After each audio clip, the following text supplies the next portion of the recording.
한국 사람들은 더욱이 더 새 거를 좋아하는 것 같아요. 기왕이면 해도 헌해가 아니라 새로운 해. 그래서 매해마다 이제 바뀌는 거긴 합니다만 사실 그 2014년에 우리 다 소원이 있는데요. 2014년엔 좀 모든 게 싹 다 바뀌었으면 좋겠다. 좀 더 잘 됐으면 좋겠다. 그것이 아마 모든 사람들의 공통된 소망일 겁니다.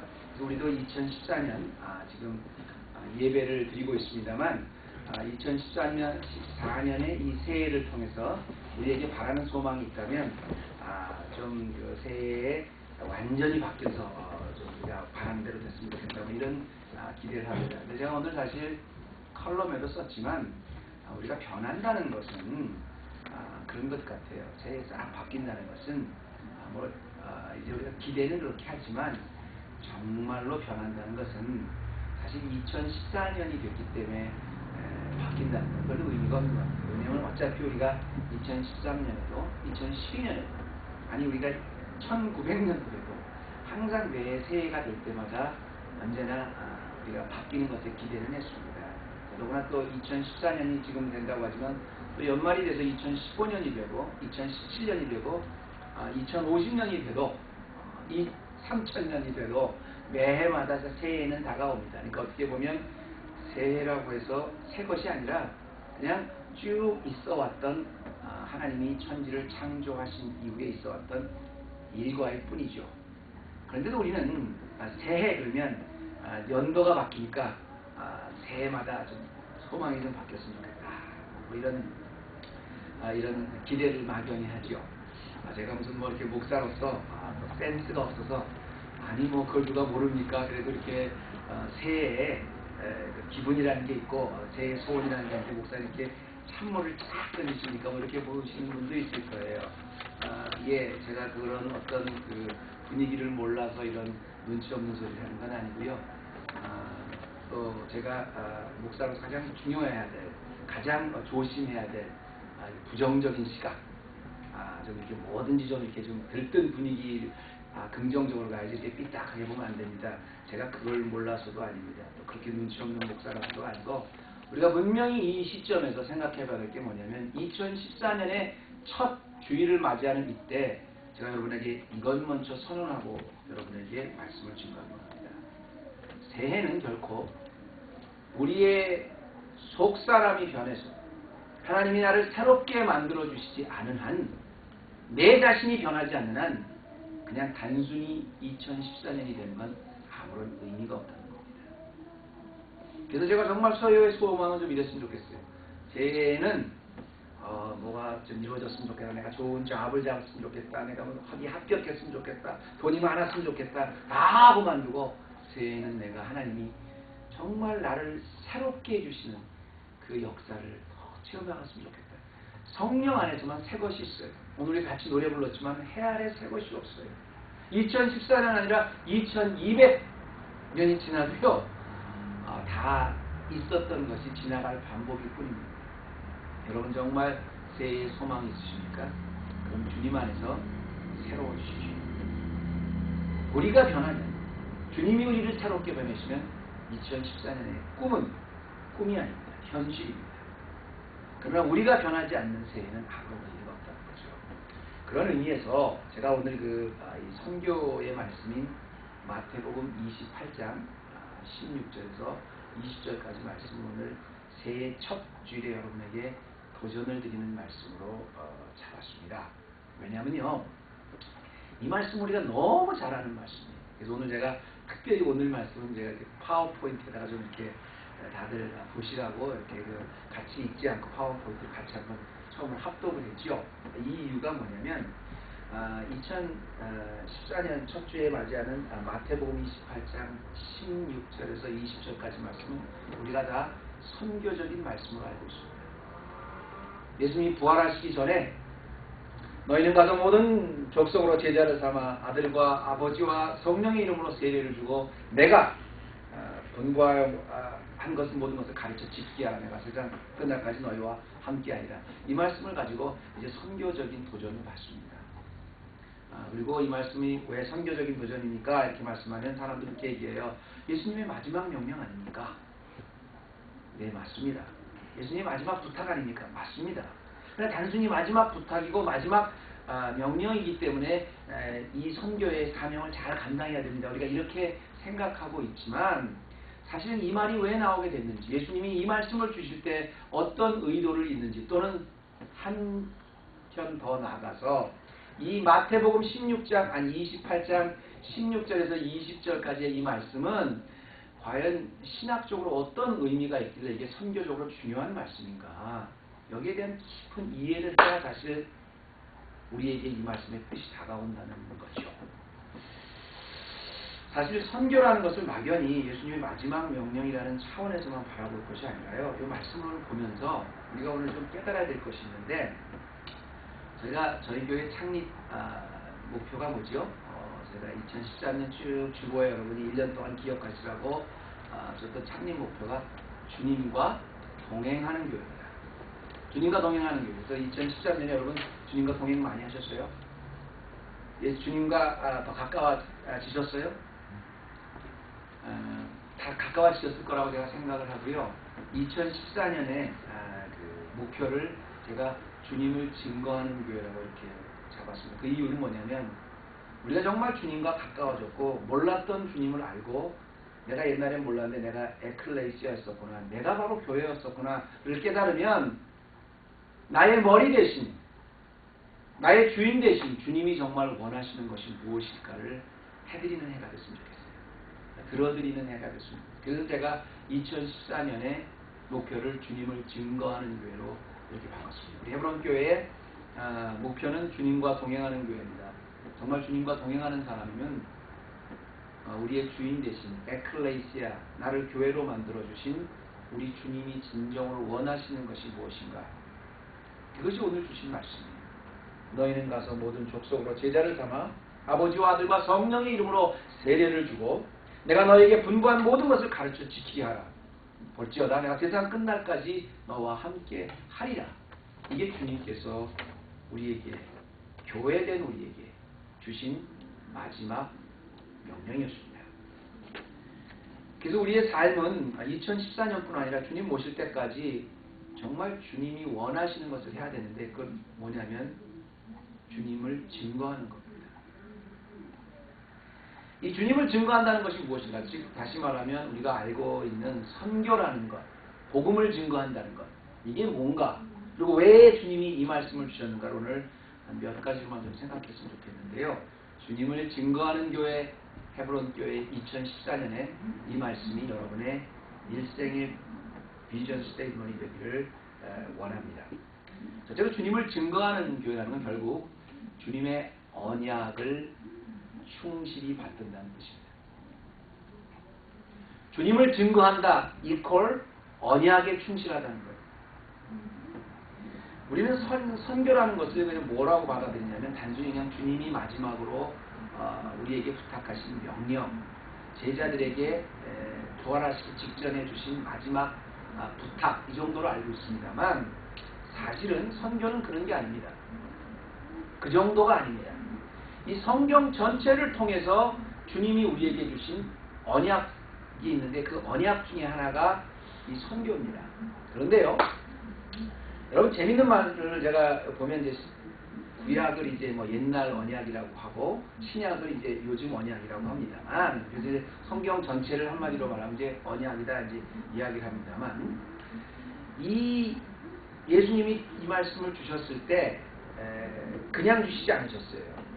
뭐라 그러냐면 여기 빨간 줄로 나온 건 전부 예수님이 하신 명령인데 그 빨간 줄 예수님이 하신 말씀을 설명하기 위해서 16절에 보면 뭐라 그러냐면 11제자가 갈릴리에 갔다 그랬습니다. 그리고 예수의 명하시던 산에 이르렀다 이렇게 얘기를 하는 거죠. 왜 예수님이 갈릴리로 가라고 하셨습니까? 이거 예수님이 직접 지시하신 겁니다. 부활하시고 나서 마지막 명령을 주시면 그냥 주시면 되지 왜 갈릴리로 가라고 하셨을까? 그리고 갈릴리도 또 산으로 가라고 하셨을까? 여기 아주 굉장히 중요한 선교의 신학적 의미가 있습니다. 주님이 부활하시고 나서 제자들에게 내가 너희들을 마지막으로 한 번 더 만나겠다. 그리고 너희에게 새로운 언약을 주시겠다고 말씀하신데 그냥 아무 데서나 주신 게 아니라 갈릴리로 가서 지정하신 산을 지정해 주셨어요. 그리고 거기서 이 말씀을 주셨어요. 이게 중요한 겁니다. 갈릴리는요, 어떤 곳이냐면, 여러분이 지금 거기서 사시는 분들 좀 죄송합니다만, 여기로 말하면 굉장히 낙후된 곳입니다. 지역적으로. 그러니까 쉽게 말하면 예를 들어서 뭐 벨레어나 뉴포트 비치 같은 그런 곳이 아니라 그때 당시 이렇게 지역이 있어가지고요, 분봉왕들이 이렇게 가르쳐 대헤롯이 죽고 나서 분봉왕들이 이렇게 다스렸었는데 로마의 식민지에서 그때 중에서도 갈릴리는 가장 좀 낙후된 곳, 옛날부터 굉장히 가난한 사람이 살던 곳, 억눌린 사람이 살던 곳. 그러니까 지금으로 말하면 뭐 예를 들어서 캄튼이나 뭐 센트럴 LA 같은 그런 데가 되겠죠. 그 게로 같은 그런 지역입니다. 그래서 사람이 당신 어디 출신이야? 갈릴리 출신이다. 그러면 일단 기부터 죽고 들어가는. 반면에 내가 예루살렘 중심이다 그러면 상당히 그 유대인 중에서도 대우를 받던 곳이죠. 근데 이 마태복음이요, 원래 사실은 유태인들을 위해서 쓰여진 책입니다. 다른 복음서와 틀리게요, 마태복음은 유대인들만을 위해서 쓰여진 책이에요.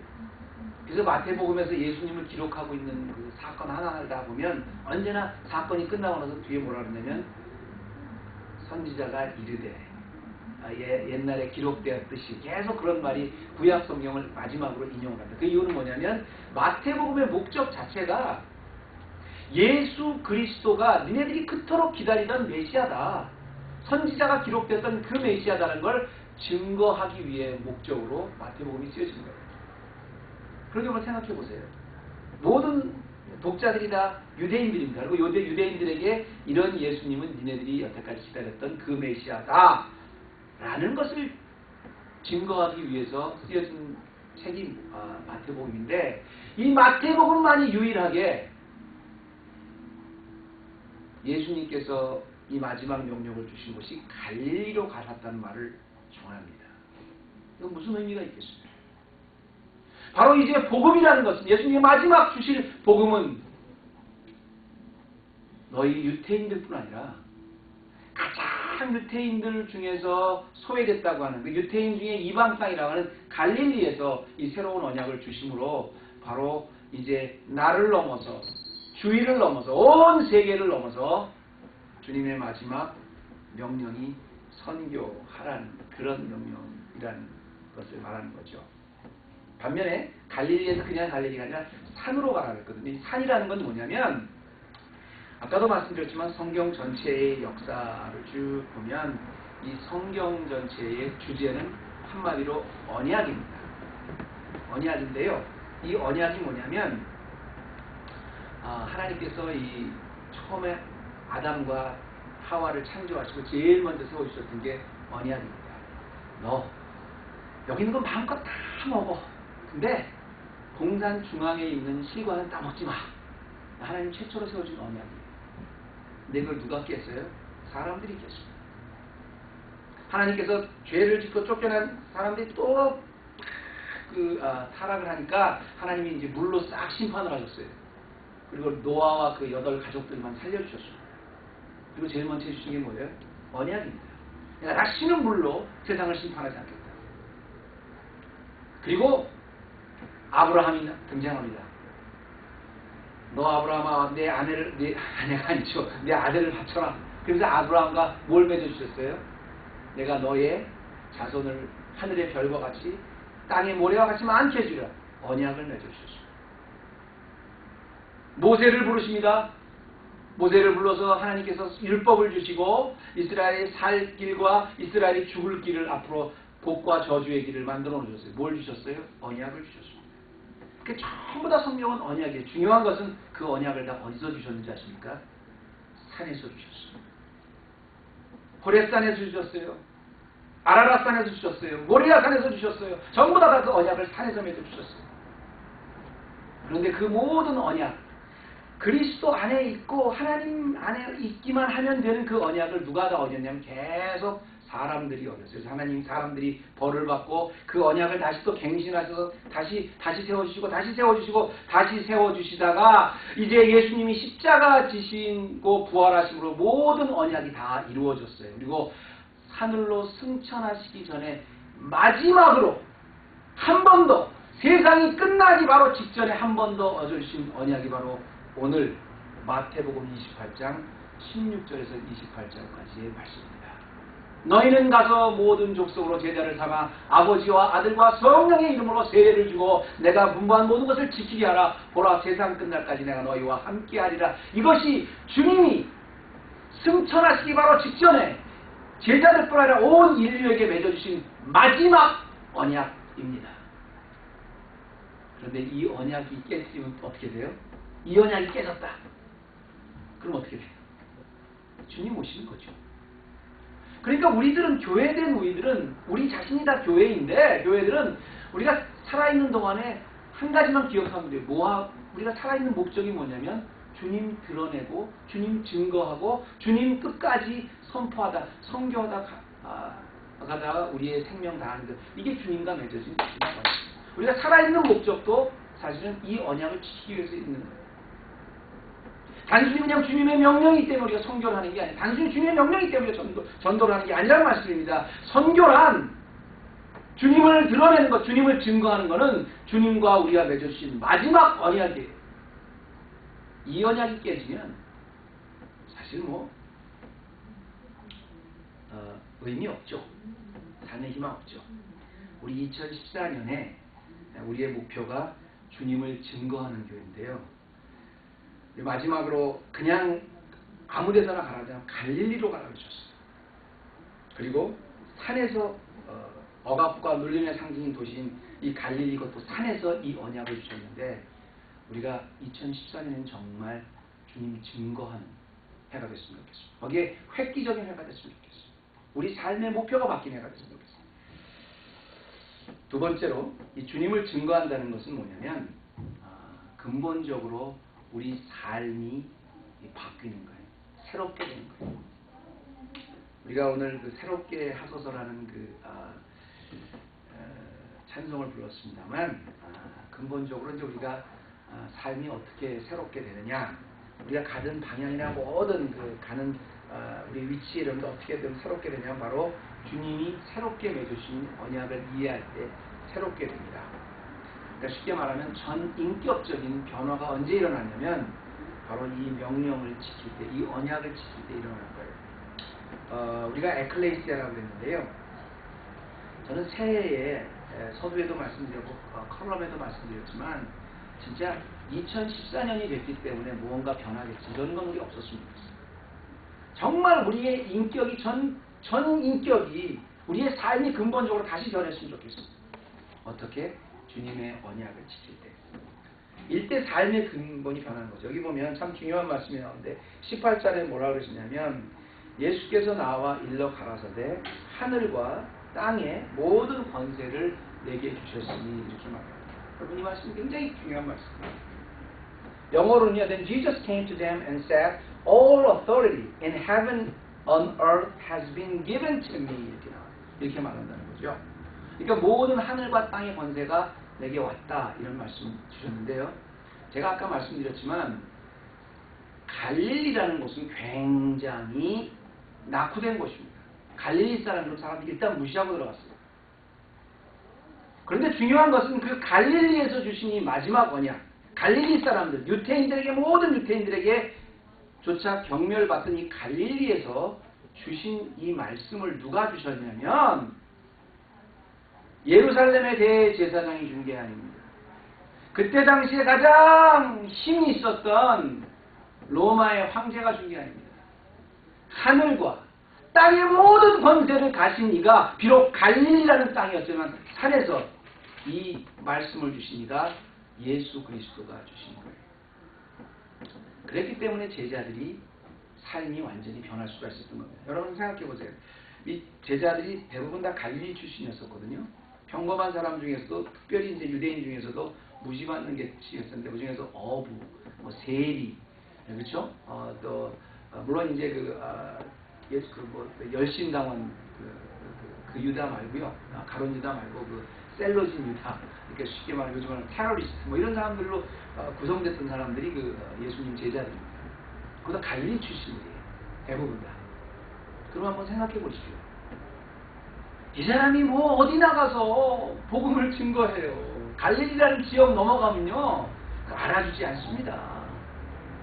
근데 어떻게 세계를 정복해요? 어느 땅 모든 족속으로 제자를 삼아 아버지와 아들과 성령 이름으로 세례를 어떻게 줘요? 그런데 문제는 이들이 갈릴리 사람들이었었고 평범한 사람들이었고 이들이 주신 마지막 언약이 갈릴리라는 아주 유태인들에게는 정말 피하고 싶은 가장 무시받는 곳에서 주어진 언약이지만 그 말씀을 주신 사람이 평범한 사람이 아니라 하늘과 땅의 모든 권세를 가진 사람이죠. 여기서는 틀려져요. 여기서는 할 수 있는 일의 리미테이션이 완전히 달라집니다. 여러분 생각해 보세요. 제자들은요 무식한 사람들이에요. 그 사람들이요 예루살렘에만 들어가도요 상당히 무시를 받습니다. 예수님 잡힌다는 거예요. 너 갈릴리 사람, 너 방언하는 거, 네 방언을 보니까 알겠다. 그러면서 금방 알아봤어요. 그런데 그런 사람들이 약속을 받았는데 누구한테 받았냐면 하늘과 땅의 권세를 가진 사람한테 약속을 받고 나니까 나중에 이 11명 그리고 마띠아라는 한 명 더 제자가 나중에 생깁니다. 그리고 거기다가 플러스 바울이라는 완전히 새로운 제자 13명이 갈릴리뿐 아니라 예루살렘뿐 아니라 온 유대뿐 아니라 온 세계 아니 유럽의 중심이라고 하는 파워의 중심이라는 로마를 300년 만에 완전히 뒤집어 버렸습니다. 어떻게 가능합니까? 우리가 새해에 하나님이 주신 큰 꿈이 있어. 내가 주님을 증거하는 뭘 갖고 해요? 어떻게 해요? 아니요. 우리에게 이 언약을 만들어 주신 분은 갈릴리 분이 아니십니다. 로마의 황제가 아니십니다. 우리에게 새로운 꿈을 주시고 우리가 어떻게 살아야 되고 우리의 비전 스테이먼이 뭘 가르쳐 주신 분은 로마가 덜덜 떨 뿐 아니라 귀신도 무릎을 꿇는 하늘과 땅의 권세를 가지신 분이가 우리에게 이런 소명을 알고 있었던 베드로 이하 모든 제자들이 삶의 방향이 어떻게 변했겠어요? 그 다음부터 목적이 바뀌지 않았겠어요? 제가 과거에 부목사로 섬길 때요 어느 태가적이어서 신방을 갔어요. 신방을 갔는데 신방을 가니까 신방 한국에서 권사님이셨던 것 같아요. 제가 직분은 잘 모르겠는데 말씀하면서 예 목사님 이렇게 하면서 그러더라고요. 저는 목사님 그리고 저는 저기 한국에 있을 때 평창동에 살았어요. 그러시더라고요. 그래서 맨 처음에 그 말이 전 무슨 뜻인지 몰랐어요. 아니 저기 그때 제가 못 알아들은 줄 알고 그래서 이제 평창동에서 지금도 뭐 이제 한국 나가면 거기가 있죠. 그래서 저는 그냥 그런가 보다 그냥 가만히 있었어요. 그랬더니 평창동을 계속 말씀하시는 거예요. 근데 내가 너무 가만히 있으니까 이분이 약간 좀 머쓱하셔서 이제 다른 화제로 넘어갔는데 나중에 제가 미안해가지고 평창동이 뭐길래 도대체 저분이 계속 처음 신방을 하는 목회자 평창동이라고 그러나 그랬더니 나가는데 도우미 원사님이 이렇게 목사님 평창동 모르세요? 평창동이 한국에서 굉장히 특권층 이제 프레스티지한 부호들만 사는 곳이래요. 이렇게 얘기를 하는 거예요. 그래서 제가 그 다음부터 너무 미안한 거죠. 왜 미안하냐면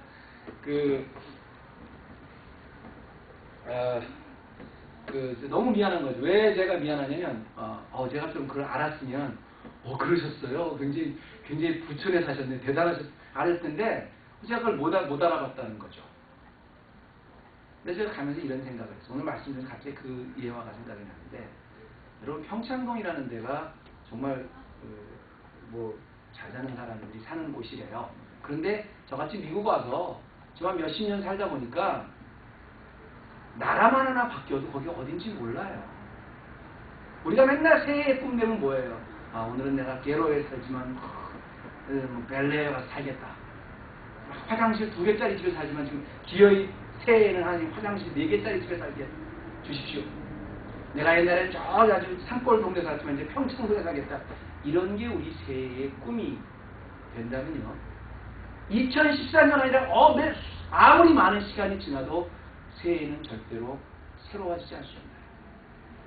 제자들과 같이 비록 갈릴리지만 하늘과 땅의 모든 권세를 가진 내가 내게 명하노니 너희는 가서 모든 족속으로 제자를 삼아 아버지와 아들과 성령 이름으로 세례를 주라는 이런 우리의 근본적인 사명이 왜 사는 거에 대한 사명 정도를 갖고 있는 사람들이 새롭게 되는 거예요.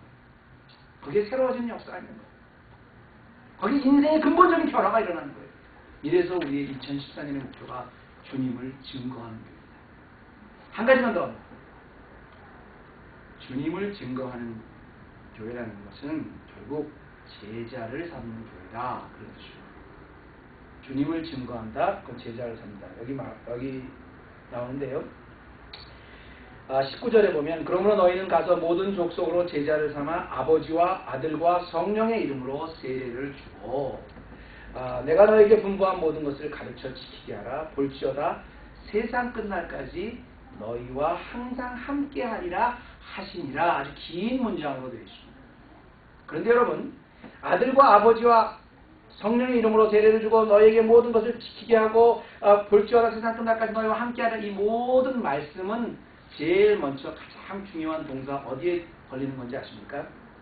예수께서 나와 일러 가라사대 하늘과 땅의 모든 권세를 내게 주셨으니 그러므로 너희는 가서 모든 족속으로 제자를 삼아라. 이 말은요 긴 문장이지만 모두 다 제자를 삼아라.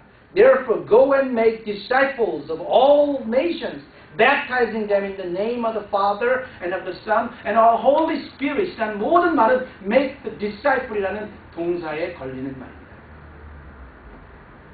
가장 중요한 말씀이에요. 가장 중요한 동사입니다. 아버지와 아들과 성령의 이름으로 세례를 주라는 것은 그래서 제자를 삼는 동사에 걸리는 말이라는 거예요. 그런데 옛날에 제자를 삼는다는 것은 그냥 가서 그 사람이 하는 그 클래스를 좀 택해야 되겠다. 우리가 이제 또 열린 성경 공부를 또 이제 3기를 또 시작합니다만 가서 서철원 목사의 무슨 클래스를 좀 택해야 되겠다.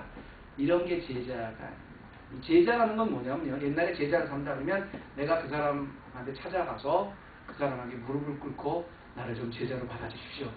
사부님. 그렇게 그래서 그 사람이 그래 내가 너를 제자로 받아주신다 그러면 그때부터 그 사람이 종이 되는 거예요. 그 사람이 종이 돼서요. 그 사람이 군불도 떼지고 그 사람 빨래도 해주고 그 사람 따라다니면서 그 사람이 설거지를 하면 설거지도 하고 그 사람이 또 뭐 이렇게 그 청소를 하면 청소도 하고 그 사람이 일거수일투족을 다 봐주면서 종처럼 봐주면서 그 사람이 먹고 자고 입고 말하고 하는 하나하나를 다 그 사람 화되는 거예요. 읽는 거예요. 이게 제자가 되는 거예요. 단지 가서 그냥 그 사람이 뭐라 그랬더라? 적어서 그냥 그 노트 만들어서 그냥 이게 그 사람이 가르칩니다. 이건 지식이고요. 그 사람의 제자가 된다는 건 뭐냐면 완전히 그 사람과 살면서 그 사람과 함께 먹고 자고 마시고 입고 하라는 거 다 하면서 그 사람 화내는 것.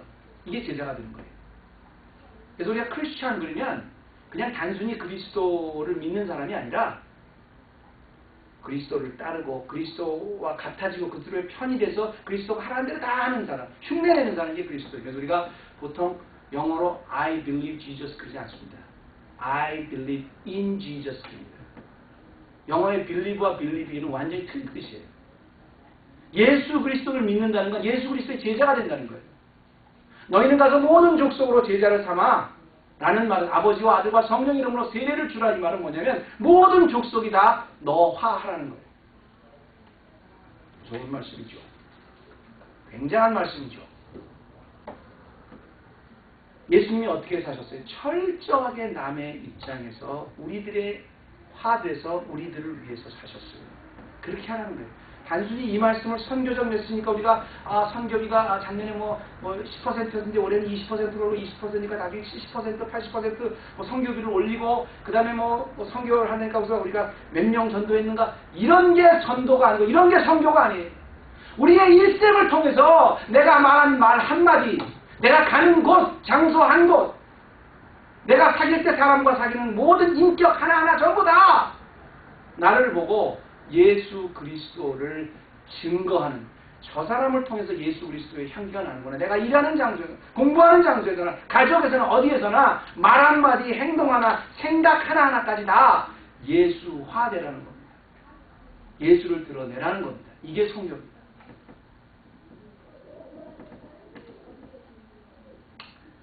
우리가 지난 수요일날 송구 영신 예배를 드렸는데요. 제가 이 예배를 이 말씀을 마치기 전에 오늘 이 말씀을 준비하면서 생각난 하나 이제 일러스트레이션을 마치고 이 말씀을 마치겠는데요. 제가 이렇게 지난주에 송구영신 보는데 저는 매년 송구영신 예배 때마다 잊을 수 없는 송구영신 예배가 한 번 있어요. 공교롭게도 제가 과거에 목회하던 교회에서 송구영신 예배를 마치고 있었는데 그때 마침 방문하러 오신 분이 우리 해롤드 집사님이 그때 방문을 하러 오셨었어요. 저희 집에 설날을 같이 보내기 위해서. 근데 해롤드 집사님이 앉아 계시지만 근데 마침 송구영신 예배를 통해서 이제 몸을 이제 샤워를 하고 굉장히 정성껏 경건하게 1년에 가장 경건하고 조용히 지내야 될 아주 경건한 시간을 이제 준비하면서 말씀을 준비하고 이제 다 옷을 입고 갈라 그러는데 바로 직전에 제가 그 잊어버리지도 않아. 나가기 바로 직전에 목욕탕이 클락이 됐어요. 막혔어요. 근데 그때 당시에 2층 아래 2층으로 되는 집에 살았었는데 이 문제는 뭐냐면 그 막힌 거 클락이 되면 그냥 놔두고 그냥 뭐 나중에 이렇게 다시 뚫으면 되는데 이게 클락이 됐을 뿐 아니라 이게 물이 새가지고 아래층으로 이렇게 부엌인데로 뚝뚝 떨어지는 거예요. 송구영신 예배복이 바로 1시간도 전에. 이게 뭐 그래 나가기 지금 어떡하겠습니까? 집안에 유일하게 남자는 나밖에 없는데 뭐 마치 이것이 뭐 불행인지 다행인지 또 해롤드 집사님이 그때 계셨기 때문에 이렇게 막 이렇게 또 워낙 핸디맨 아니니까 이렇게 하시다가 이게 아무래도 여기서 어떻게 막힌 것 같은데 픽스하겠다 해서 그 마침 해롤드 집사님이 같이 송구영신 예배를 따라올 걸 못 따라오시고 그냥 픽스하게 되고 저는 이제 떠났습니다. 마음은 급하지요. 더구나 또 누굴 하나 픽업하기로 했는데 바로 그 순간에 막혀도 한 서너 시간 전에만 그게 막혔어도 이게 어떻게 할 텐데 그러니 제 마음이 뭐 집에서 막 2층에서 물이 부엌으로 뚝뚝뚝뚝 계속 떨어지고 있는데 형광등을 타고 떨어지고 있는데 그걸 보면서 내가 유일한 집안에 또 남자인데 내가 또 예배를 드리고 나가니 마음이 얼마나 급했겠어요. 예배 급한 것보다 좀 약간 짜증이 나더라고요. 왜 짜증이 나느냐? 하나님도 그러시지. 내가 다른 것도 아니라 송구영신 예배 드리러 지금 가는데 하필이면 그 집안이 막혀도 꼭 요 시간에 나가기 직전에 이렇게 꼭 막혀야 되나 막 짜증이 나더라고요. 근데 갑자기 이제 우리 학생을 하나 픽업회 가기 전에 제 머리에 갑자기 이런 생각이 들었어요. 우는 사자와 같이 마귀가 삼킬 자를 찾는다는 그 말이 탁 떠올랐어요. 그래, 뭐 우연이라는 걸 없다고 치지만 하필이면 나가기 바로 직전에 나가려고 그러는데 준비하고 있는 예배드린 직전에 이런 그 집안에 이렇게 막 난리가 났다면 이건 분명히 다른 게 아니다. 내 마음을 평화를 앗아가려고 하는 이건 사탄이 장난하는 거나 마찬가지겠다 생각해가지고 그것이 뭐 막히고 안 막히고 그걸 장난하는 게 중요한 게 아니라 그 시간 때문에 나한테 화난 거라면 내가 그래서 갑자기 됐어요. 갑자기 됐다가 기도를 하다가 너무너무 짜증이 나는 상태에서 사탄한테 그랬습니다. 처음으로 사탄을 불러봤습니다. 사탄아, 너 거기 지금 옆에 앉아있지? 그리고 너 내가 막 급해서 마음이 이렇게 막 짜나니까 흐뭇하게 너 웃고 있겠지? 근데 너 잘못 봤어. 너 예수 그리스도 누군지 알지? 제가 이랬거든요. 제 마음속에 마치 알지? 뭐 그런 것 같아요, 사탄이. 그래서 제가 가면서 운전해서 누가 보면 미친 사람같이 그랬습니다. 예수 그리스도는 살아계신 하나님의 아들이에요. 뭐라고 약속했냐면 그분의 후손이, 여인의 후손이 너의 머리를 밟는다 그랬어요. 네가 아무리 그렇게 우는 사자와 같이 하나님의 자녀를 신명한다고 하지만 이래봬도 하나님의 자녀야. 예수 그리스도의 보혈로 가진 하나님의 자녀야. 그 예수 그리스도가 너를 그냥 아무리 네가 계획을 짜도 우리 대장 되신 주님이 너를 발로 네 머리를 밟아 깨. 이 순간에 부시기 전에 너 빨리 도망가는 게 좋을 거다. 그러니까 이랬어요. 예수의 이름으로 명하노니 내 마음의 이 평화를 뺏어가는 이 사탄아 물러갈지어다. 너 주님의 발 앞에 한번 네 머리 밟혀볼래? 이랬거든요.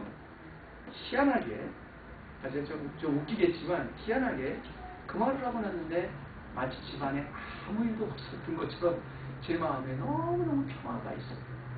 그래서 그 아이들 픽업해서 그 해에 몇 해인지는 기억이 안 납니다. 근데 그 해에 송구영신 예배를 아주 경건하게 잘 지었습니다. 여러분 그때 제가 만약에 그 순간에 그렇게 화나는 순간에 하필이면 지금 이 순간이 왜 이래 내가 뭘 잘못했다고 그랬다면 물론 이제 나도 그만큼 사탄의 그 괴기에 빠져넘어져 그랬지만 그때 제가 성부 영신 예배를 보러 가면서 학생을 픽업해 갔는데 그 모습이 안 보였겠습니까? 또 설교 말씀 가운데 그게 안 들어가 있겠습니까? 그럼 봤겠지요. 어떻게 예수님의 모습을 증거할 수 있겠어요? 여러분 선교가 뭡니까? 전도가 뭡니까? 바로 나의 모든 삶을 통해서 남들이 나의 모습을 보고 있는 것 그게 전도예요. 내가 직장에서 어떻게 말을 하는가? 내가 어떤 생각을 하는가? 기왕이면 내가 한마디로 표현을 해도 어떤 표현을 하는가?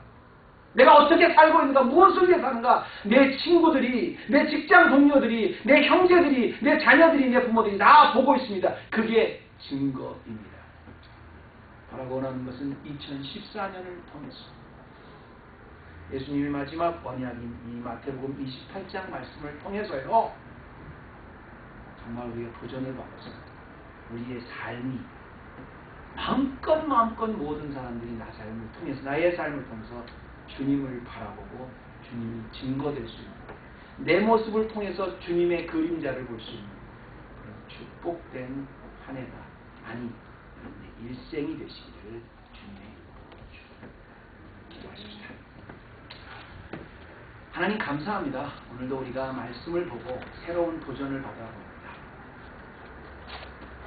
주님을 증거한다는 것이 얼마나 힘들고 어려운 삶인지 알지만 그 명령과 그 부탁을 주신 분이 다른 분이 아니라 하늘과 땅의 모든 권세를 주신 분이 우리에게 그 부탁을 주셨기에 불가능한 것이 아니라 너무 지극히 당연 가능하다고 믿고 확신합니다.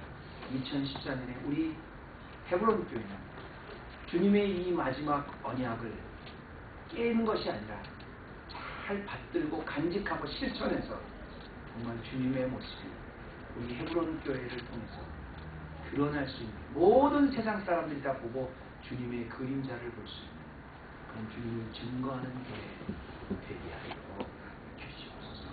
예수님의 이름